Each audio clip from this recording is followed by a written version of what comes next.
एक बार की बात है, एक नदी काफी ऊंचाइयों से बहती है, जबकि वो निचले तल तक पहुंचती है। जब वो दोनों किनारे पर ढेर सारे गोल अंडाकार असंख्य पत्थर पड़े हुए रहते हैं, जिनमें से दोनों पत्थर के आपस में मित्रता हो जाती है, जिसमें से एक गोल अंडाकार और बहुत आकर्षक चिकना दिखता रहता है, और जो दूसरा पत्थर था वो काफी खुरखुरा था।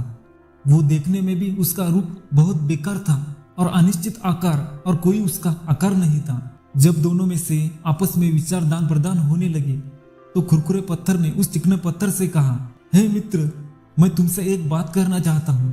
तो चिकने पत्थर ने बोला, बिल्कुल मेरे मित्र, जो कहना है कहो।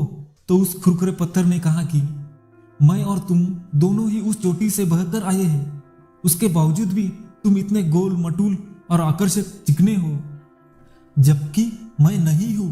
ऐसा क्यों? तब उस चिकने पत्थर ने उस खुरखुरे पत्थर से कहा, यकीन मानिए, जैसा उसने कहा ऐसा लगा कि उसने जिंदगी का सार ही समझा दिया हो।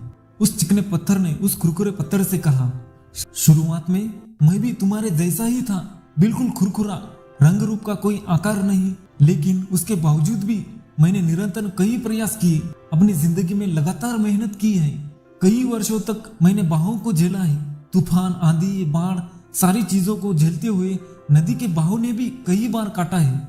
तब जाके घिसता हुआ आज मैं चिकना हुआ और ये रूप मुझे प्राप्त हुआ। मेरे दोस्त, तुम इस अपने रूप से परेशान मत हो, निराश मत हो। जिंदगी में संघर्ष करो, क्योंकि अगर आपने संघर्ष नहीं किया तो आप जैसे कि वैसे ही रह जाओगे। मुझे भी लगा था, चाहा तो मैं भी संघर्ष नहीं करता था, आराम से किनारे पर वैसा का वैसा ही पड़ा रहता था, लेकिन इसके बावजूद भी मैंने संघर्ष करना उचित समझा, क्योंकि इसी तरह आराम से पड़े रहने से बेहतर है कुछ मेहनत करो, कुछ अच्छा करो, कुछ अच्छी आदत डालो आगे बढ़ने की। और आज मैं तुम्हारे सामने हूँ। दोस्तों, इस छोटी सी कहानी से हमें जिंदगी में बहुत बड़ी सीख मिलती है। वो जो खुरखुरा पत्थर था वो बहुत खुश हुआ उसकी बातें सुनकर। दोस्तों, इस छोटी सी कहानी से हमें जिंदगी में बहुत बड़ी सीख मिलती है। संघर्ष में इतनी ताकत होती है कि इंसान को बदल कर रख देता है। इसलिए जिंदगी में संघर्ष करना मत छोड़िए, प्रयास मत बंद करिए। कई बार आपको लगेगा कि आपको प्रयत्नों का फल नहीं मिल रहा है, लेकिन इसके बावजूद भी प्रयास करना बंद मत करिए। आप निरंतर अपनी जिंदगी में कुछ अच्छा करने के लिए, कुछ अच्छा पाने के लिए मेहनत करते रहिए, और जिंदगी को एक नई ऊंचाई तक ले जाने के लिए मेहनत और संघर्ष करते रहिए। और दोस्तों, ये कहानी आपको कैसी लगी कमेंट में जरूर बताइए। दोस्तों, ये कहानी लास्ट तक देखने के लिए बहुत बहुत धन्यवाद। दोस्तों, मिलते हैं अगले वीडियो में, तब तक के लिए धन्यवाद।